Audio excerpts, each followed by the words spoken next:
नमस्कार दोस्तों, मैं आपका साथी रजत पाल आपके अपने परिवार टॉप 5 एमएस में आपका हार्दिक स्वागत करता हूं।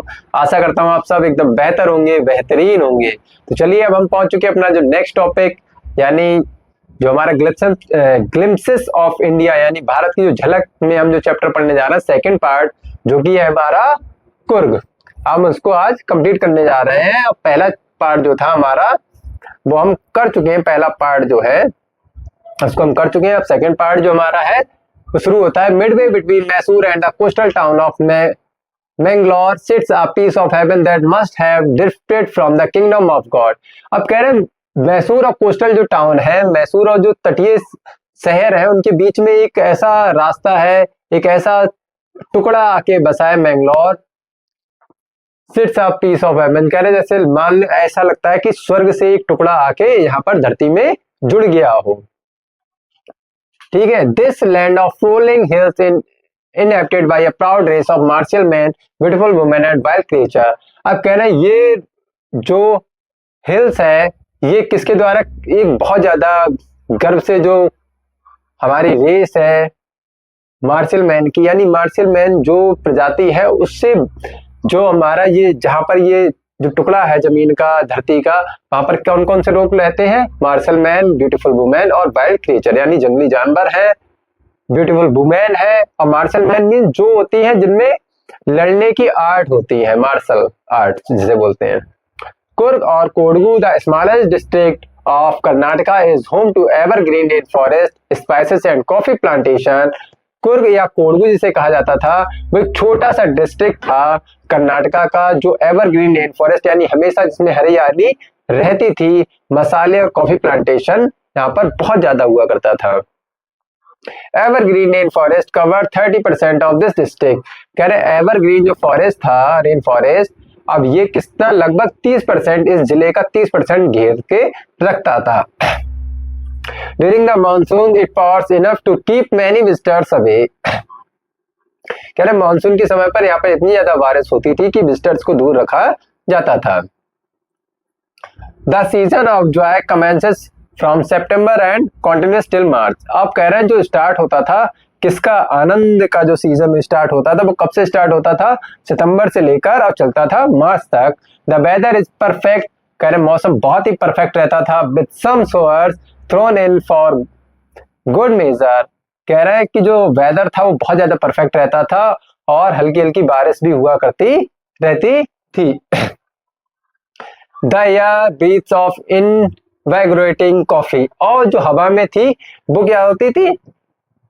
बहुत ही ज्यादा सुंदर खुशबू की महक आया करती थी, यानी उत्तेजित करने वाली कॉफी की महक भी आया करती थी। Coffee estates and colonial bungalow stand tucked under tree canopies in prime corners. अब कह रहे कॉफी स्टेट जो था, कॉलोनियल बंगलो जो थे, वो कहां पर बने थे? ट्री की कैनोपीज यानी पेड़ की जो छाया होती है उसके पेड़ के नीचे कहीं पर बहुत ज्यादा प्राइम जो कॉर्नर्स होता है, बिल्कुल बेहतरीन एक जगह होती, वहां पर इनके जो घर थे, इनकी जो हट थी, इनके जो बंगले थे वो वहां पर बने हुए थे। The fairly independent people of Coorg are possibly of Greek और अरेबिक डिसेंट। अब कह रहे हैं जो इंडिपेंडेंट लोगों की बात करें कुर्ग के, वो लगभग कैसे लगते हैं? या तो ग्रीक से आए लगते हैं या अरब से आए हुए लगते हैं, यानी ग्रीक या सभ्यता के लगते हैं या अरब की सभ्यता के लोग ये लोग लगते हैं। As one story goes, a part of Alexander's army moved south along the coast and settled here when return became impractical। अब कह रहे हैं हुआ क्या, ये कहानी ये भी प्रचलित है कि जो अलेक्जेंडर की आर्मी का एक टुकड़ा जो था वो साउथ की तरफ यानी दक्षिण की तरफ रह गया था, क्योंकि जब उन्हें लगा कि अब वापस जाना उनके लिए बिल्कुल असंभव हो सकता था, तब वो क्या कह रहे हैं, अलेक्जेंडर की जो आर्मी थी वो यहीं पर रह गई थी, थोड़ा सा टुकड़ा। These people married among the local and their culture is apparent in the martial tradition, marriage and religious rites which are distinct from the Hindu mainstream। अब कह रहे हैं ये लोग जो थे जब यहाँ पर रहेगा तो यहाँ की ही लड़कियों से इन्होंने शादी कर ली, और इनके जो रीति रिवाज थे, शादी के कल्चर वगैरह थे, वो सब क्या थे? यहाँ के जो मेन हिंदू थे उनसे सब अलग थे। The theory of Arab origin draw support from the long black coat. अब कह रहे हैं ये जो थ्योरी है अरब की कि हाँ ये लोग अरब से आए हुए लगते हैं, ये थोड़ा टेंशन इसलिए भी सपोर्ट में रहता है क्योंकि ये जो कपड़े पहनते थे black coat, with an embroidered waist belt, यानी जो एम्ब्रॉयड की एक बेल्ट बंधी रहती थी इनके कमर पर, ये भी इनको बताती है कि हाँ लगभग ऐसी बेल्ट जो है जो बॉर्न बाय द कोडवूज, यानी कोडवूज जो लोग थे वो भी ऐसी मतलब इस तरह के कपड़े पहना करते थे, कहाँ के, अरब के लोग। Known as kufiya, it resemble the kufiya borne by the Arab and the Kurd. अब कह रहे हैं जो जो ये ड्रेस पहनते थे इसको कुफिया बोलते थे, और ये बिल्कुल कैसी लगती है, खुफिया वर्ड की तरह लगती है जो अरब में पहनी जाती है कुर्द के द्वारा, एंड द कुर्द, और कुर्द में जो पहनी जाती है। Kurgi homes have a tradition of hospitality and they are more than willing to recount numerous tales of valor related to their sons and fathers. अब कह रहे हैं कुर्गी होम्स में क्या होता था, एक ट्रेडिशन था हॉस्पिटैलिटी यानी फ्रेंडली का।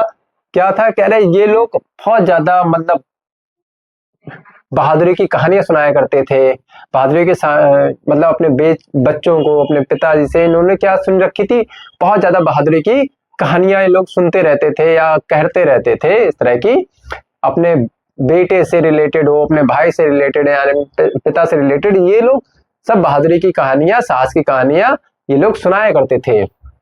The Kurg regiment is one of the most decorated in the Indian Army and the first chief of the Indian Army, General Cariappa was a Kurgi. अब कह रहे हैं कुर्ग जो रेजिमेंट थी वो भी सबसे ज्यादा डेकोरेटेड थी इंडियन आर्मी में। इंडियन आर्मी डेकोरेटेड मींस जिसके सबसे ज्यादा वो प्राइज मिल जाए, सबसे ज्यादा मेडल जो जीत चुका हो उसे बोलते हैं डेकोरेटेड। ठीक है, वो जो सबसे ज्यादा चीफ थे, जो पहले चीफ थे इंडियन आर्मी में, वो भी कौन थे, जनरल कैरियप्पा था, कैरियप्पा थे, जो कि क्या थे, पहले कुर्गी थे। Even now, Kodwus are the only people in India permitted to carry firearm without a license. अब कह रहे हैं कोडवूज जो थे वो सिर्फ ये लोग थे जो इंडिया आए थे, इंडिया में ये परमिट थी इंडिया में किसकी, फायर आर्म्स, यानी जो हथियार रखने की बिना लाइसेंस के, यानी बिना लाइसेंस के ये लोग बंदूक वगैरह रख सकते थे। ये सिर्फ किसमें था, ये सिर्फ कोडवू लोगों को लिए ये अधिकार दिया गया था भारत में। ठीक है, the river Kaveri obtains it's water from the hills and forest of core. अब कह रहे जो नदी थी कावेरी वो पानी अपना लेती थी नदियों से और फॉरेस्ट से, कहां से, कुर्ग के जंगल से और नदियों से पानी लिया करती थी। Mahseer a large fresh water fish abound in these waters. अब कह रहे हैं इन पानी में क्या रहती थी, साफ पानी में क्या रहती थी, बड़ी सी महसीर मछली रहा करती थी।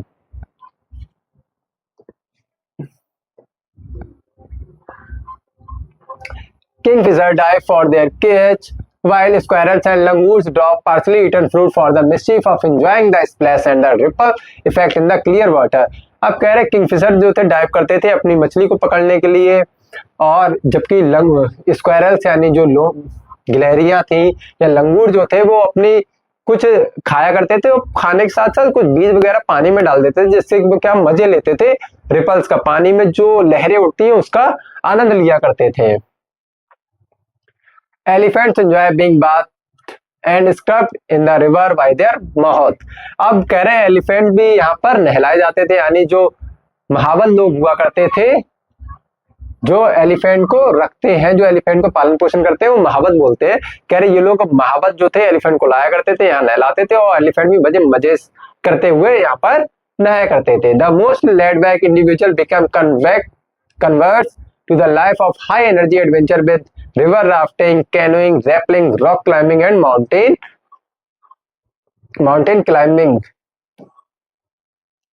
biking. Numerous walking trails in the region are a favorite with trekkers.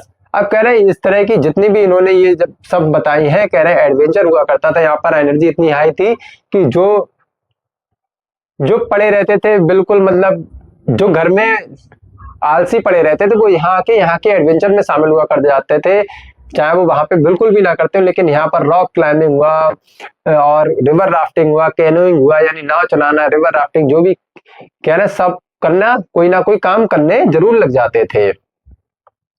Numerous walking trails in the region are a favourite with trekkers. अब कह रहे हैं यहाँ के बहुत ज्यादा जो हुआ करते थे लोगों के फेवरेट हो जाया करते थे, यानी यहाँ के जो गेम्स वगैरह, जो ट्रैकिंग वगैरह करते थे, जो रास्ते सब ये क्या होते थे, फेवरेट हो जाते थे किसी भी ट्रैकर्स के। Birds, bees and butterflies are there to give you company, कह रहे हैं यहाँ पर क्या है, बर्ड्स हैं, बीज हैं, बटरफ्लाइज हैं, जो आपको कंपनी देंगे, यानी आपका जो साथ देने के लिए जो मौजूद रहते थे वो बर्ड्स थी, बीज थी, बटरफ्लाइज थी। Macaques, Malabar squirrel, langurs and slender loris keep a watchful eye from the tree canopy. अब कह रहे हैं मैक्वेस, मालाबार स्क्वायरल और लंगूर जो सिलेंडर थे वो तुम पर क्या रखते थे, एक निगाह रखते थे ट्री की कैनोपी, यानी ट्री की जो छाया होती थी वहां से क्या तुम पर एक नजर भी रखते हैं। I do however prefer to step aside for wild elephants, the climb to the Brahmagiri Hills brings you into a panoramic view of the entire misty landscape of Coorg। कह रहे हैं जबकि क्या होता था, थोड़ी दूर पर तुम्हें एलिफेंट भी जाते हुए मिल जाएंगे, ठीक है। फिर क्या हो रहा है, कह रहे हैं जब तुम ब्रह्मगिरी की पहाड़ियों पर चलोगे तो तुम्हें एक पैनोरामिक व्यू मिल जाएगा, जैसे हम फोन पे देखते, फोन को अगर हम सीधा रख के फोटो खींचे तो होता है लैंडस्केप, अब इसको हम वाइड एंगल से फोटो खींचते जिसमें हमारी पूरी सब कुछ आ जाता है, पीछे का जो बैकग्राउंड जो है वो बहुत ज्यादा बड़ा आ जाता है, तो उसे हम बोलते हैं पैनोरामिक व्यू। कह रहे हैं मिस्टी लैंडस्केप ऑफ कुर्ग का जो लैंडस्केप यानी पैनोरामिक व्यू है वो भी बहुत ज्यादा मिस्टी यानी धुंध भरा होता है। धुंध भरा मीन्स वहां पर कोहरा वगैरह रहता है। और walk across the rope bridge leads to the 64 acre island of निसांगदामा। अब कह रहे हैं थोड़ा चल के हम रोप ब्रिज पे पहुंचते हैं जो हमें ले जाता है कहां पर, 64 एकड़ यानी 64 एकड़ जो आइलैंड है निसर्गधामा वहां पर ले जाता है। Running into Buddhist monks from India's largest Tibetan settlement and nearby Bylakuppe is a bonus. अब कह रहे हैं यहाँ पर फिर क्या है, बुद्धिस्ट जो मॉन्क है वो भी हमें यहाँ पर चलते हुए दौड़ते हुए मिल जाएंगे, क्योंकि यहाँ पर जो है इंडिया लार्जेस्ट तिब्बतन सेटलमेंट है, यानी तिब्बत से जो लोग आए थे, जो बुद्धिस्ट लोग थे वो यहाँ पर सेटलमेंट है, यानी वो यहाँ पर निवास करते हैं, सबसे ज्यादा लोग रहते हैं। और कहां पर, बेलकुप्पे के पास में। The monks in red ochre and yellow robes are amongst the many surprises that wait to be discovered by visitors searching for the heart and soul of India right here in Coorg. अब कह रहे हैं यहाँ पर कौन कौन से थे, कह रहे लाल और पीले कपड़े में जो लोग हमें मिल जाते थे घूमते हुए, यानी उनको मंक जो मिल जाते थे, कह रहे वो भी कह रहे सरप्राइज से भरे हुए रहते थे, यानी आप उनसे कुछ भी बात पूछ लो, जैसे हमारे महात्मा जो होते हैं जो अच्छी साधना कर लेते हैं, तो उसी तरह से बुद्ध लोग भी बहुत ज्यादा जानकारी रखने के साथ साथ ये सब बताते हैं, ठीक है। तो यही सब सरप्राइजेस होते हैं वो यहाँ पर कुर्ग में, ठीक है। अब यहाँ पर कुर्ग को पहुंचने के रास्ते भी बता दिए, कैसे जाओ, बाय रेल, बाय रोड, ठीक है, आपको रास्ते ही बताए गए हैं। तो आप अब आशा करेंगे एक बार इस चैप्टर को फिर से अपने आप पढ़ेंगे, और मिलते हैं अपने नेक्स्ट टॉपिक इसी के पार्ट नंबर 3 में, ठीक है, जो कि है टी फ्रॉम असम। तो चलिए तब तक के लिए नमस्कार, जय हिंद।